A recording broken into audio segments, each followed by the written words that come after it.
moneyanologist, Miss Tanya Collins. 2, 1, 0.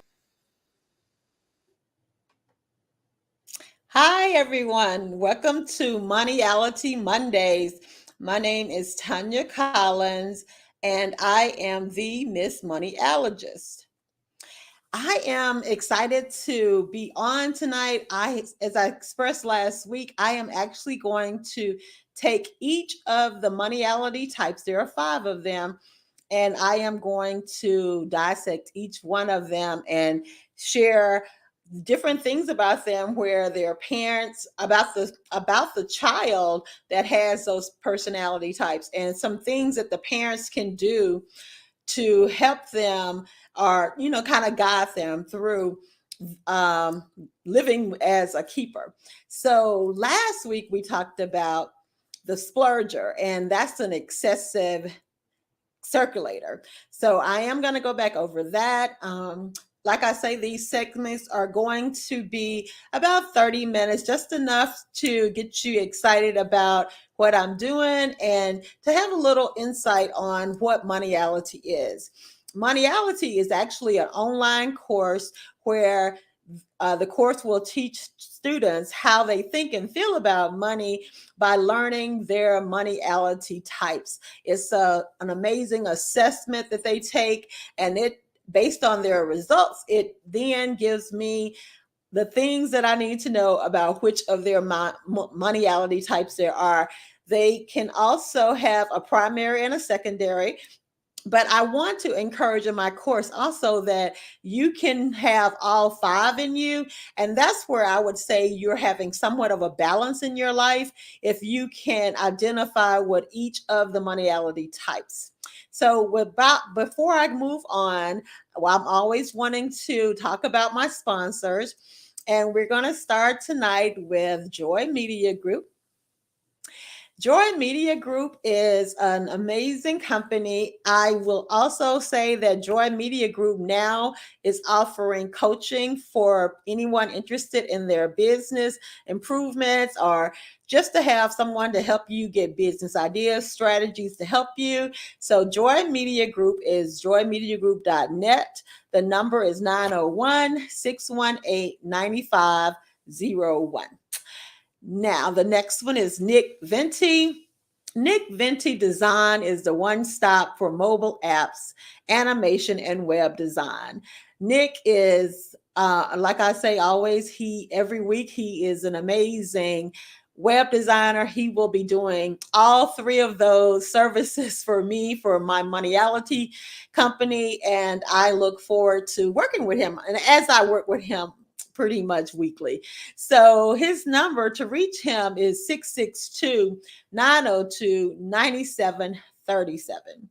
And the next company is Some Kind of Way Solutions. Some Kind of Way Solutions is my nonprofit, and Some Kind of Way Solutions is designed for cultural awareness, for life skills, and also the financial freedom, which is what ties us together with Moneyality. So Some Kind of Way Solutions is going to be a nonprofit where our aim is to take students out of the country so that they can have an experience with different currencies. They also get the exposure of being in other places, so they understand their life skills, and they will have just an opportunity to look outside of their neighborhoods just to see how life is inside the world.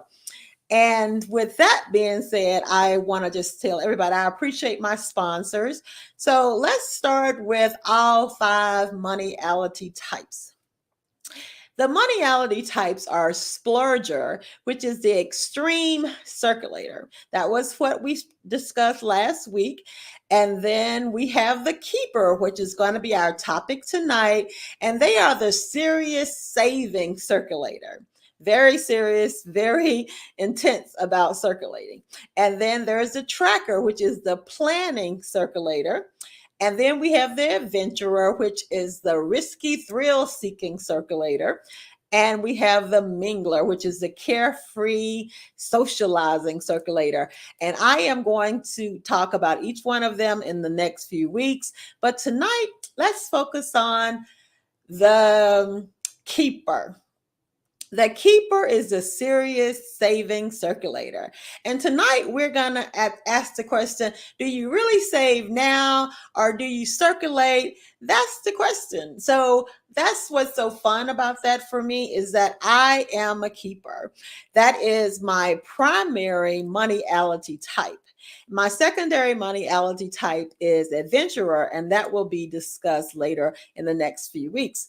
But as a keeper, I started moneyality because of that. I wanted to understand what was my feelings toward money. And like, I knew that I was pretty obsessed with saving, like very fanatic about saving, but I didn't know that there was a term for that. Like, there was actually a word that would be able to explain that was not a bad thing. It was just that I didn't know what it was. I didn't know why I had these feelings. And as a keeper, you can really go through a lot of ups and downs, some highs and lows, especially when you're interacting with people. One example of a keeper will be that we are very interested in saving, but we really kind of do it for the here and now. And we think about the future, but we really enjoy seeing that our money is around us, whether it's in a savings account, whether it's in a sock in your room, or it's in mutual funds or whatever. You really kind of like to keep tabs of your money as a keeper. But before I even really get started, let me back up a little bit. My friend who is a keeper, and her primary may be a keeper and her secondary may be a tracker, or vice versa. But either way, she is very interested in making sure her money is taken care of. She's always wanting to make sure that she plans for how she spends her money. And that's the issue. We don't spend money in moneyality, we circulate it. But the thing about it is, she wrote me on my last podcast and she shared a story with me. And I am going to talk about that story to kind of give you some ideas of why the differences you can see from a parent who is a keeper and a child that is a mingler. So she wrote to me and she said that her child had a hair appointment and she was going to take her to the hair appointment. However, her child did not want to go at the time that her mom was ready. So when she went down to say, "Hey, are you ready to go to your hair appointment? I got to go now," the young lady said no. She said she wanted to sleep and she would take a Uber to the hair appointment. Now, a lot of y'all probably say, "Wow, what's really going on with that? What's wrong with that?" The thing is that the parent who is a keeper, she does not think taking an Uber was worth the fee to get when she had a free ride with her mom. And I thought about that and I kind of laughed because I relate to a mingler. I used to be really very tight with my money, like I said, as a keeper. And then I am going to tell you, I relate to that mingler because I have realized that my time is very precious to me. And so when you are getting a free ride with your parent, with your friends, or with whomever, you're really on their schedule. And so this child that was a mingler wanted to be on her schedule. And so she did not mind sacrificing the cost of the Uber so she could not ride with her mom because she did not want to get out of the bed. And I want parents to think about it. If she was using her own money, I definitely say it's okay. If she was going to be calling you and saying, "Oh, I'm up now, can you come take me?" I would say no. That would be a concern. But sharing with her mom that she was going to pay for this Uber and that she just wanted to stay in. I remember writing back and I said, sometimes people take their time as more precious than to get something free. And that's what you should always kind of think about. When people are giving away free things, the lines are huge. They're just long, long, long. And not that that's a bad thing. I'm just telling you, what is your time value? Is your time value to stay in a line for 3 hours for a basket of food? Yes. If you need that food, yes, please stay in that line. But if you are there and you really have somewhere else to go, and you know that they do this every week, then what is the value of your time? So I told the keeper mom to, because she may not value her time the same as her daughter, it doesn't mean that her daughter using to circulate her money with that Uber is not a bad thing. I mean, it's actually what she wanted to do. And when you are really calculating about what's free and what is for the best benefit of your time, always think about those things. And I agreed with the child because I used to be adamant about I didn't want to pay extra. I wanted to get my ride. If someone said they was giving me a ride and it didn't cost me anything, I was going to try to be there.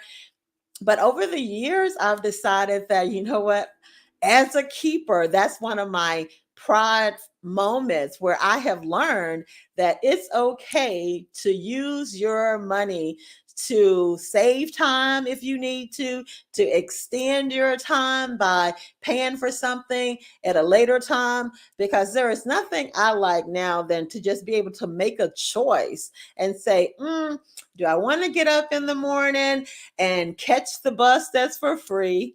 Or if I have the money, do I want to just wait and maybe take a Uber and a Lyft? Because we're in the times where those are viable options for us, I think students and children really do take advantage of that. Where we grew up and the parent grew up in a time where when your mom said, let's go, and I'm taking you somewhere, you didn't have an option unless you were going to walk. And if it was a far distance, you would know you really couldn't walk. So you either missed it or you got out the bed and went with your parents. So because we're in a different day, that's what I'll say. And I'm just going to finish it, is that these students have options now, and it doesn't make them wasteful. It just makes them have choices. And however they're spending their money, if it's their choice, I'm going to support them. So that's my answer to that question.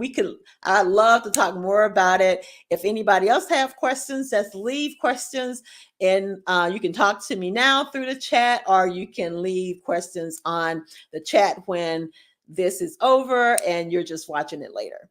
Okay, so now let's get back to the keeper, because the keeper is me. So I'm the one that's saying that if I have an option, I am going to value my time more.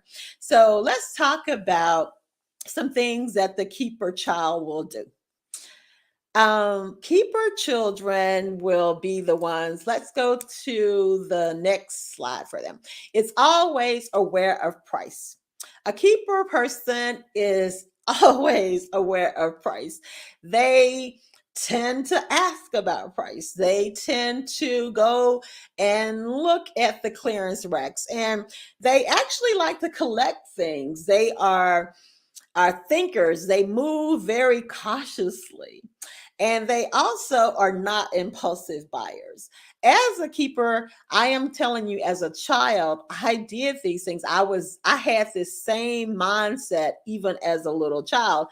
And so I have gone into stores and had a buggy full of things, items that I may have wanted, items that were on clearance or something like that.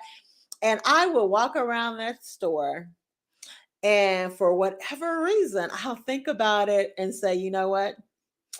I'm not putting my money, I'm not buying any of these things and just walk away from the buggy. I have done it lots of times. Then I can get home and then feel like, wow, maybe I should have gotten it, because sometimes there is no rhyme or reason as a keeper or as children, as keepers, that we are so cautious about purchasing things.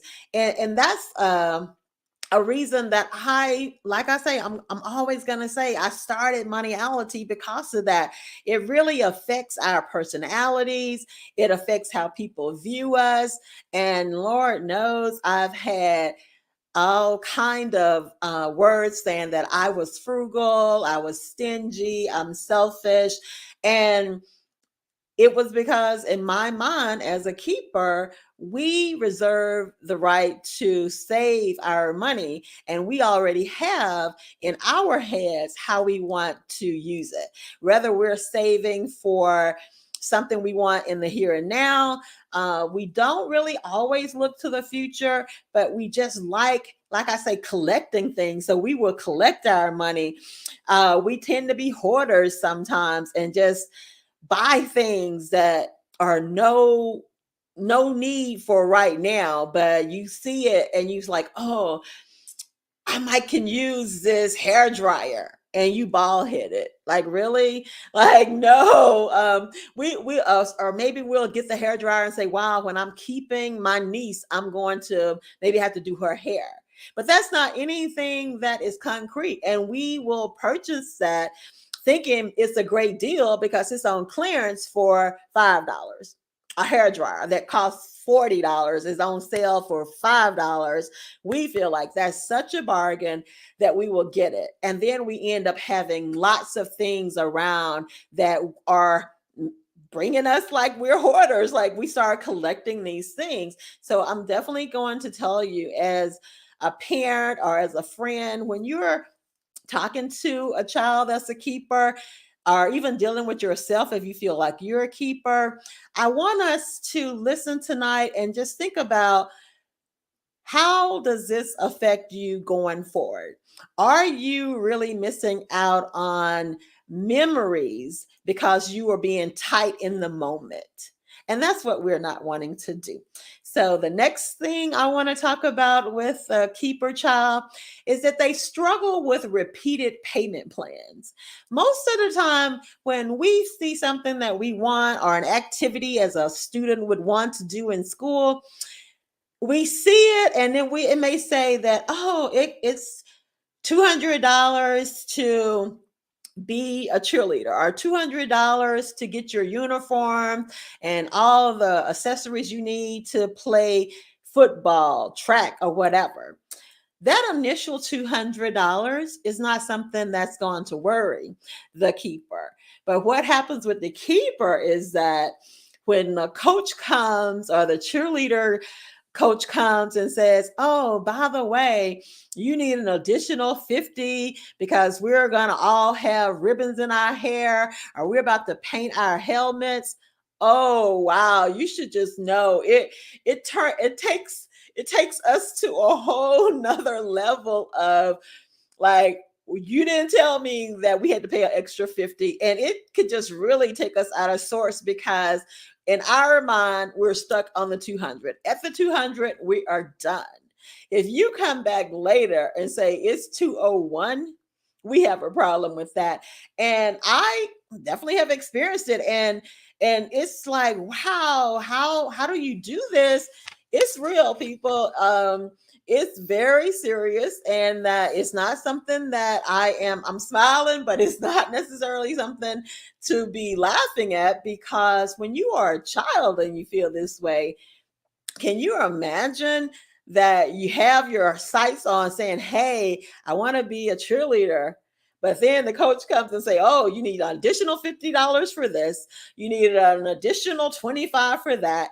It just makes us be stagnant. We don't even really know how to move forward, and it actually frustrates us. So with that example, I'm going to tell you that as a parent, some things that you can do is make sure your child begins to set things aside.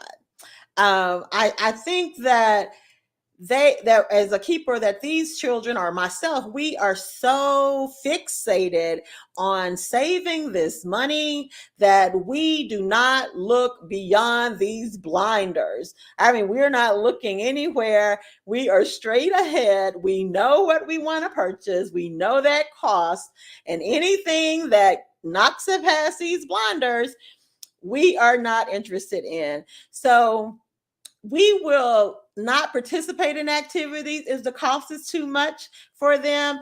And as a parent, you would really need to start thinking, how do I have this conversation with my child?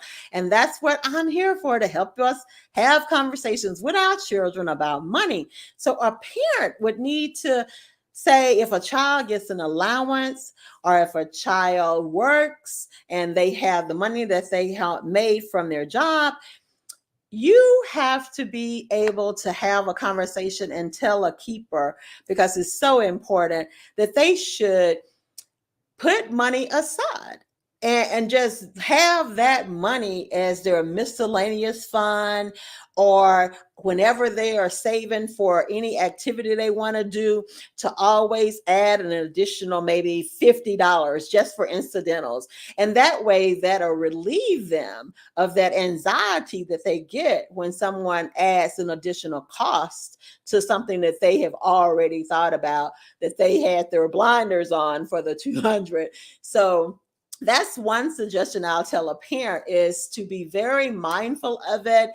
Again, I will tell you, as I told you last week, this is not a time to be criticizing your child. This is not a time to be calling them cheap, or you're so stingy, you're so selfish, you always want us to purchase you something. That is the case, maybe, but it's not the words. Those words are not words that make us feel good. It doesn't make us feel good. And then we're kind of walking with shame, but we know how we feel about our purchases. We know how we feel about the money. So it just really puts you in like an awkward place, because if you got someone saying that you should be doing this more, you should do this, and you have not explained to us why that should happen, then that becomes a conversation that we need to have with our children. And even with talking to myself and talking to an adult keeper, I tell them, hey, you've got to be able to set aside some additional funds to be able to cover those costs. And one thing also I like to say about keepers is that they enjoy having savings accounts. They enjoy investing. They do struggle sometimes with having the petty cash. And that's what I'm saying, that we have to encourage them to have a petty cash account, to have that additional account to cover any unexpected cost. Sometimes if we were looking at another moneyality type, let's say the splurger from last week, if you told them it was an additional $50 for their cheerleader shoes, they are not even going to be bothered. They are going to come to their parents and say, I need that 50. Or if they have it, they're going to give it, because for them, it's the gratification that I get to get this, and that I'm going to be a part of, oh, we got these new shoes, and that's their mindset. But as a keeper, it can really make them have more anxiety than probably would be expected. So also, what else do I want to say about the keeper child? Parents need to remind them that they should also be adventurous. When we're talking about keeper children, if they're playing sports or if they're doing any activities around school, many times, again, they will kind of give it pushback, because they may not want to spend the cost of it. They have interest in lots of things. But when it comes to the cost of it, and especially if they think they have to, sometimes they probably would say, well, I'm going to join the chess club because it's $10 a month. They like chess, but that's not really their favorite thing. But rather than pay the $200 to be the cheerleader, they just would go for the lower cost. And that's what I want parents to know. Teach them that it's a life of adventure. And again, I'll state it one more time, that we need to not just keep money for hoarding purposes. We need to be able to circulate that money so we can have moments and memories by doing things and not miss out on so many things. Parents express that a keeper child that is living in the moment, that, I mean, they should start living in the moment, and that instills for them to have these great memories, right? So I will say this also, is that when you're dating and a child is dating and they are a keeper, for them, they want to date and they probably want to hang out with their friends, but they still are really giving it some like pushback if they feel like it's going to be an expensive outing. So, parents, again, if you are a parent and you're dealing with a keeper child, make sure that you are not criticizing them, not calling them selfish, not calling them stingy, not making fun of them for hoarding things. But those are the times when you have to say, hey, why do you think you're doing that? And just see what they say.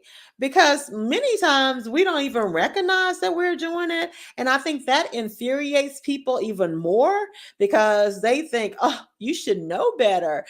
But as a keeper, we're saving. And it's not that we should know better, it's that we are doing what our financial DNA instills in us, is that we are saving it. We're trying to have something that we can hold on to. So, parents, I'm just asking you again, as I told you last week, criticism of any of the moneyality types is really not going to be the best conversation to have with them when it comes to planning for them to make better steps, make better choices. The better choices for them would be to tell them, number one, to put additional money to the side, that they can have like this little petty cash fund. And I think that would be a very smooth transaction for them. Also, encourage them to be able to circulate something that they want for themselves, maybe once a month. Tell them to take a mind of, say, hey, how much money would you be interested in just putting to the side so you can do something for yourself? Because it is very important that we do treat ourselves to things. It's okay for us to purchase something that possibly is not on the clearance. And even if it is, tell your keeper child, if you are shopping and you are a bargain shopper, set aside some money to get you something, and something that you really want, and that there's really a lot of physical pride, and it removes a lot of the anxiety if you are encouraging them that these processes of being able to save are okay, but the real joy is to also do things that make you feel good about making good choices, even if it's buying one thing a month or going to one football game and just hanging out with your friends. Do not allow them to kind of just stay home. They'll just kind of be home because of a financial thing that they're doing. And that's not a good place to be. So, with that said, let's see what else is going on. Um, what else would I want to say about them? I actually will say that keepers are great goal setters. I do like to set goals. And when I meet those goals, I had to learn to reward myself, because we can be, as a keeper, we can say, hey, we're going to save, we're going to have $1,000. I mean, even as a child, I was very clever in saving money. My story is that I saved 35 cents for snow cones or snowballs when I was 5 years old. That helped me learn how to count coins. That allowed me to understand how many of those coins I needed to save, to set aside. And I learned that I needed 35 cents if I wanted to have 2 snow cones a week. I learned to save 70 cents, or really at that point it was like you said, I put my 35 over here and then I would put another 35. I wasn't really merging them together. I was just keeping them separate so I could have that. But it's really important that we are very clear to make sure that a keeper child enjoys their life, that they need their family, they need relationships, and they just need to have fun, and not to allow the anxiety or the fear of losing something from those collectible things.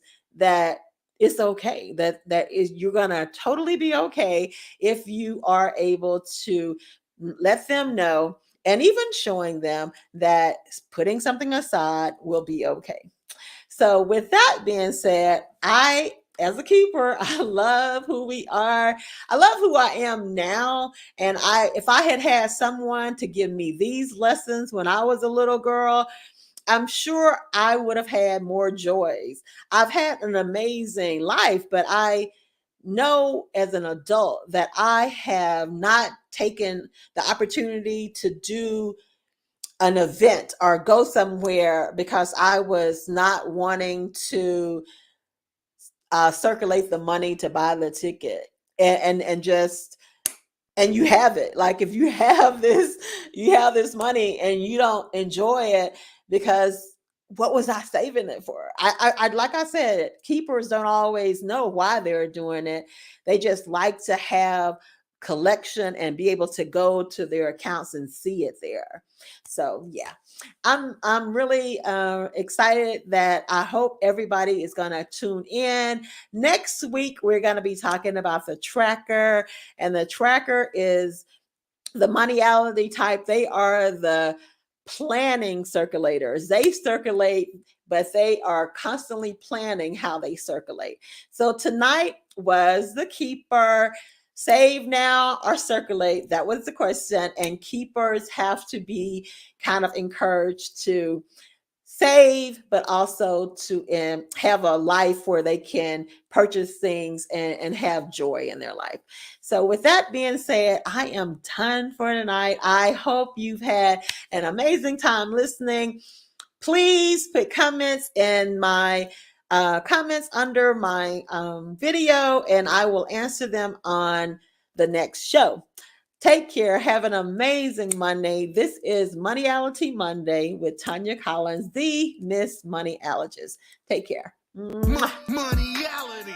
Moneyality. Moneyality. Moneyality. With the Moneyalogist.